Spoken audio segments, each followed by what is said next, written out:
Olá, amigos. Estamos iniciando mais um programa, O que diz Kardec? Conosco, como sempre, Milton Felipe. Bom estar aqui ao seu lado para mais um programa e aproveitar a oportunidade e encaminhar a todos os nossos amigos, espectadores, o nosso abraço fraternal. Meu amigo Milton, vamos atender a mais uma solicitação que nos foi encaminhada pelo e-mail do nosso site kardec.tv. E você que quiser fazer alguma pergunta ou quiser algum esclarecimento sobre a doutrina, é só acessar lá kardec.tv, você busca lá o Fale Conosco, o contato, nos encaminha a pergunta e lá também poderão assistir todos os nossos programas anteriores, inclusive o programa Transição. Mas vamos à pergunta. Diz assim: podemos, em estado de sono, visitar pessoas vivas, um familiar, por exemplo? E também podemos ver em sonho, em nossa casa, uma pessoa viva que veio nos visitar? São Qual o motivo? Duas perguntas. São duas em uma. Tá bom. Tá bem. Isso aí é um estudo do espírito. Isso aí interessa ao espiritismo examinar e esclarecer. Interessa sim. E no livro dos Espíritos, vamos ter ali da emancipação da alma. Quando Allan Kardec estuda essa matéria, ele vai falar a respeito da emancipação temporária do espírito, né? Tá bom. Temos no nosso site alguns programas que falam dessas questões respeito a isso. Do sono, da emancipação. Se você quiser conhecer um pouquinho mais sobre essa questão, é só acessar no site. Então vamos aproveitar do que já falamos anteriormente, do que está escrito no Livro dos Espíritos e explicarmos como é que funciona isto. Bem, então, Coelho, o Espiritismo diz que nós, seres encarnados, temos, além do corpo físico, mais um corpo chamado corpo fluídico, que Kardec deu o nome de perispírito. Então, o espírito, o corpo físico e corpo fluídico. 3. 2 corpos e mais o agente espírito principal, que é o espírito. Então, quando nós, encarnados, nós dizemos, eu vou dormir, e colocamos o nosso corpo para repousar-se, e também para ganhar novas energias, porque o corpo vive disto. Depois de um dia trabalhado, por exemplo, o espírito, fala a doutrina, ele se afasta temporariamente do corpo. Mantém ligação através de um fio fluídico. Talvez fosse bom falar dessa maneira. E, através do seu perispírito, o espírito vai aonde deseja ir. Não tem limites para essa expansão desse cordão fluídico que o espírito usa na ligação com o seu perispírito. Vai aonde pretende ir. Portanto, a pergunta é se nós podemos visitar, não é isso? Um familiar, um parente, um amigo. Podemos sim. Então a resposta é podemos, e fazemos isso normalmente, ordinariamente, como uma espécie de ato sem muito pensar. O Espírito faz isso constantemente. De forma natural. Quase que eu falo automaticamente. Por quê? Qual é a mãe que, distante de um filho, de uma filha, ou de vários filhos, não pretende visitá-los? E faz isso toda noite. Toda noite, tenho a certeza. Esse é um exercício fantástico no processo da comunicação entre os seres. Então, Milton, para o nosso entendimento, o que precisa de descanso é o corpo físico. Isso, número 1. O corpo espiritual ou perispírito, ele não tem fadiga. Não, e portanto não precisa reposição alguma. Não tem fadiga, porque ele é comandado segundo a vontade do espírito. É isso? E é feito de fluidos. Fluidos. Vamos falar assim, é uma composição fluídica. Ele às vezes se apresenta com a nossa conformação física, mas é como se fosse uma fumaça ali, esculpida, tá bem, né, com a nossa cara, mais ou menos isso. Isso mesmo. E isso está na razão direta do pensamento do espírito, porque o espírito está ligado com o corpo físico e com o perispírito e, portanto, a forma de um é a forma do outro. E o perispírito está sempre ligado ao espírito. Mesmo quando o desencarne se dá, o corpo físico fica e o espírito se utiliza do perispírito no mundo espiritual, é isso? É isso mesmo. Foi interessante esse jeito que você falou, porque realmente o espírito ele se afasta e fica ligado com o corpo físico, mas ele não tem como se afastar do seu perispírito. Está sempre ligado ao perispírito. O corpo espiritual está sempre ligado. Espírito, e segundo nos ensinam também os espíritos, à medida que o espírito evolui, esse perispírito, esses fluidos são mais rarefeitos, não é isso? A composição dele varia de acordo com o seu grau de moralidade. É o fator principal da formação do perispírito, se é leve, se é pesado e tudo mais, porque a matéria, fluido é matéria, está na condição do seu grau de moral, de elevação moral.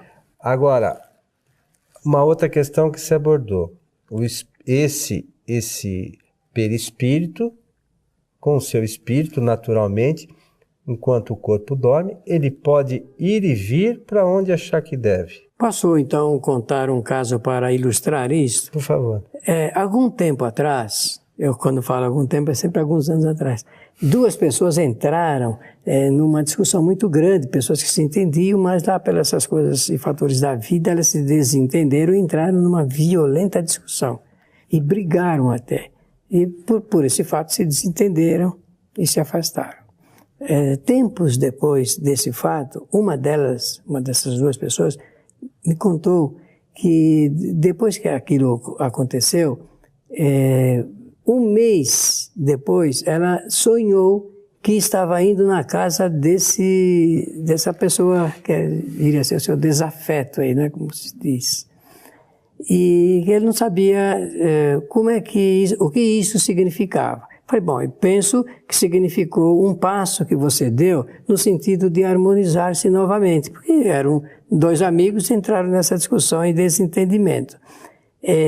Tempos depois, a outra pessoa veio conversar comigo que também tinha acontecido a mesma coisa, tinha sonhado com essa pessoa aí. Falei, então não tenha dúvida nenhuma. Eu tratei de combinar um encontro entre eles exatamente para explicar o significado desses sonhos, porque os dois se lembravam e passaram novamente a ter a amizade restabelecida.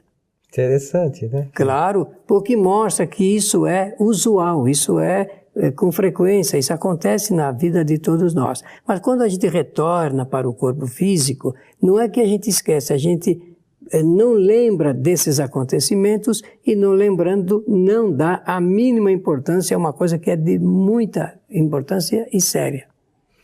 Mas existem casos, nós também já comentamos, mas só para ilustrar, Milton, existem casos de sonhos que não têm o menor cabimento e às vezes as pessoas nos escrevem perguntando. Isso às vezes tem a ver com algumas circunstâncias do dia a dia, não é isso? Preocupações excessivas. A ciência diz que até devido à ingestão de certos alimentos e tudo mais, as dificuldades orgânicas para assimilar alimentos podem criar coisas assim extravagantes no espírito, né? E existem, sim, cenas que são muito sem sentido e que aterrorizam as pessoas. Esse é um lado. O outro lado, também existem espíritos que são maus, digamos, que querem assustar e criam também essas cenas extravagantes para atender os seus propósitos, né? De desconfortar as pessoas. E alguns, às vezes, passam maus bocados. Sim, quando a pessoa não tem conhecimento, porque o recurso espírita, a sugestão, é sempre dela fazer uma prece para o seu espírito protetor, sempre com bom ânimo, boa expectativa, agradecendo pela vida e pedindo socorro espiritual para atender essa necessidade. Com certeza, com essa providência, ela consegue resolver. Essa questão que você está falando da prece para o seu protetor é se preparar antes de dormir, é isso? Ou a qualquer hora, desde que o fato reclame assim a pessoa precisando de uma tranquilização, uma prece para o espírito protetor a qualquer hora do dia é sempre muito saudável, né? Eu perguntei porque tem pessoas que por vezes nos escrevem e que dizem que tem uma dificuldade constante de dormir, ou que durante o sono tem problemas frequentes com sono conturbado, com dificuldades. Por outro lado, mais uma vez, aqueles que dizem que sonham com parentes, isso é totalmente possível, né?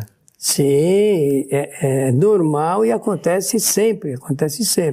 Então, respondida a primeira pergunta, fica fácil entender que na segunda também é verdadeiro. Pode acontecer de pessoas conhecidas, familiares nossos, virem nos visitar em casa e a gente sonhar com eles. Detalhe, não é preciso que eles estejam dormindo, porque existem pessoas que podem realmente fazer isso quando estão em estado de vigília ou semi-acordados. Aqui no livro dos médiuns, no seu capítulo 7, que trata da bicorporiedade e da transfiguração, tem um relato bastante importante no seu item 115, né, que eu vou pedir licença para você para fazer a leitura rapidamente aqui. Sempre muito bom. A esposa de um de nossos amigos viu, por repetidas vezes durante a noite, entrar em seu quarto, quer houvesse ou não luz, uma vendedora de frutas da vizinhança, que conhecia de vista, mas com quem não havia jamais falado. Essa aparição lhe causou um medo tanto maior porque, nessa época, essa senhora não tinha nenhum conhecimento do espiritismo e esse fenômeno se renovava muito frequentemente. Ora, a vendedora estava perfeitamente viva e a essa hora provavelmente dormia, enquanto seu corpo material estava em sua casa, seu espírito e o seu corpo fluídico estavam na casa dessa senhora. Por qual motivo? É o que não se sabe. Em semelhante caso, um espírito iniciado nessa espécie de coisa teria perguntado: mas disso a senhora não teve ideia? Cada vez a aparição se eclipsava sem que ela soubesse como, e a cada vez também, depois de sua desaparição, ela ia assegurar-se de que todas as portas estavam perfeitamente fechadas e que ninguém havia podido se introduzir no seu apartamento. Esta precaução lhe prova que estava bem desperta e que não foi joguete de um sonho. De outras vezes, ela viu do mesmo modo um homem que não conhecia, mas um dia viu seu irmão que estava então na Califórnia. Tinha aparência igual e de uma pessoa real, que no primeiro momento acreditou ter retornado e quis lhe dirigir a palavra, mas desapareceu sem lhe dar tempo. Uma carta recebida posteriormente prova-lhe que não estava morto. Esta senhora era o que se pode chamar uma médium vidente natural. Mas nessa época, como já dissemos, ela não tinha jamais ouvido falar de médiums. Muito bem, o que prova que, né? Médium não foi o espiritismo que fabricou, nem criou, nem nada. Isso já existia, como existe e vai continuar existindo. E tem pessoas que nem conhecem, nunca ouviram falar do espiritismo e passam por isso também. Claro, né? Então esse aí é um fato o quê? Uma médium vidente viu um espírito de 3 pessoas encarnadas. Interessante. Muito interessante. Então, ela viu. Se outra pessoa estivesse ali com ela, vendo os personagens, essas personagens, certamente já não seria mais uma vidência, já seria um fenômeno de efeito físico, vamos dizer, de um processo de materialização. Porque quando diferente. Diferente. Quando 2 pessoas ou 3 veem o espírito materializado, eles não são médiuns videntes, apenas estão vendo um espírito que, através de um efeito, que nós chamamos de efeito físico, fica em estado de tangibilidade, que se pode pegar, e de visibilidade, que se pode ver. Agora, como foi só ela, por isso que Kardec arriscou aí dizer que ela era uma médium vidente. Bem interessante. Muito, e classificou o fenômeno, né? E classificou. Agora, o que resta dessa descrição, porque houve uma comunicação, ela comunicou o fato, né? É que quis saber o motivo. Falou, isso não temos condição de saber. Por qual o motivo e quantos espíritos aparecem em nossa casa e nós não sabemos explicar o motivo pelo qual eles estão ali. Quantos? Em cada casa, eu não tenho nenhuma dúvida em dizer que muitos espíritos transitam pelos lares aí, cheios de gente encarnada e cheio de gente desencarnada. Essas coisas são até certo ponto engraçadas, porque, como a gente falou há pouco, tem pessoas que têm esta capacidade e às vezes não se dão conta. Ah, não dão mesmo. Faz um tempo, uma pessoa me ligou, tudo bem, tudo bem. Aí disse assim, você que mexe com essas coisas, eu falei, que coisa que eu mexo? Não, essas coisas aí de espiritismo, pode ter algum espírito, de repente, que vem aqui na minha casa? Eu falei, provavelmente muitos, né? Porque a quantidade de espíritos desencarnados é muito maior que espírito encarnado. E a gente acaba atraindo esses espíritos, né? Pelo nosso pensamento. Pela qualidade dos pensamentos. De um modo geral, pela qualidade dos pensamentos. Então isso é muito mais comum e muito mais pessoas veem, e às vezes pessoas veem espíritos pensando que é encarnado, né? Ah, muitas. Quantas vezes as pessoas veem na rua espíritos desencarnados, mas é tanta a nitidez que não sabe que realmente está olhando o invisível. O que para os outros se torna invisível. A gente vê às vezes isso em filme, né? E a gente acha que não acontece com pessoas. Mas existem relatos, em quantidade a respeito disso, do ser que está do lado. Eu me lembro de vários relatos de passageiros no mesmo ônibus, que sentam no mesmo banco, no antigo bonde que existia na cidade de São Paulo. Pessoas depois que, de algum tempo, onde é que está? O cidadão estava aqui agora há pouco e não está mais. O que vem a ser isso? Então existem muitos relatos, né, que comprovam a existência dos espíritos, que comprovam certos tipos de mediunidade, mas basta que nós estudemos um pouquinho essas questões, né, Milton, para termos ideia do funcionamento disso, né? Com esse particular interesse que você teve, particular atenção, de pegar no livro dos médiuns essa descrição. Quantas vezes as pessoas já leram, mas não tinham notado que podiam até dar uma classificação para esse tipo de situação. Agora, observe que interessante. Quantos passageiros no metrô, nos ônibus, no antigo bonde, nos trens, que estão se transportando ao lado de pessoas vivas? Uma quantidade muito grande. Por quê? Porque eles se imaginam ainda encarnados. Muitos, né? Muitos se imaginam encarnados e que precisam tomar o trem, tomar o bonde, o avião, para chegar. Eu mesmo cheguei a conversar com espíritos que vieram de Salvador, indo para a rodoviária lá em Salvador, pegando o ônibus, junto das pessoas que pagaram, e veio dentro do ônibus e parar em São Paulo, aqui depois não sei de quantos dias aí. Imagina você que coisa interessante. Isso prova também que os espíritos estão aqui à nossa volta, né, Milton? Está tudo aqui, é misturado, é por isso que eu salientei o fato, é só por isso, para mostrar que eles estão misturados e também porque a pergunta naturalmente faz referência aos motivos pelos quais isso acontece. Acontece porque estamos todos nessa mesma embarcação. E Kardec fala no Livro dos Espíritos que nós estamos nos acotovelando com os espíritos. Palavras, né? Do codificador. Que isso significa que estamos aqui lado a lado, então, né? Mas estão disputando espaço com a gente. E se bem que estão numa outra dimensão e, portanto, não precisa se preocupar com o espaço, não.